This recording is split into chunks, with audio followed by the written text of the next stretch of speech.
Now we're going to look at how to format and set up your SD card to use Berryboot to have a multi-boot Raspberry Pi. Of course, you're going to need a SD card reader and a cord, unless you have a built-in card reader.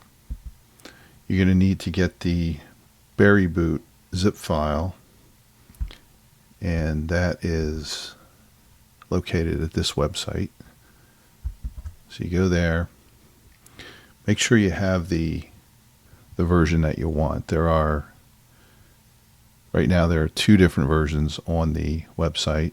There's one that's good for any Raspberry Pi, and then there's another one that's just good for the 2 and the 3. I usually get the second version here that's good for the 2 and the 3 because I'm using a 3 most of the time. So download the version you want.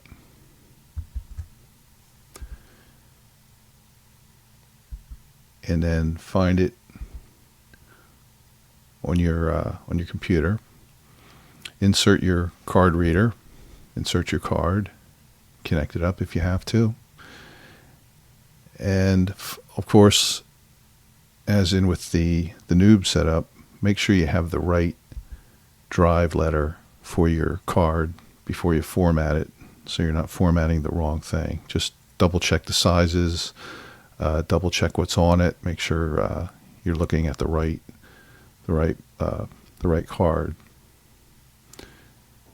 And you simply right click on the drive, select format, and this is a normal Windows format. Just format it FAT32. Give it a volume label if you like.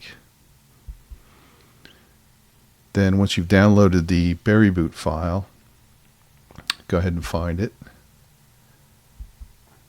And right click, extract all.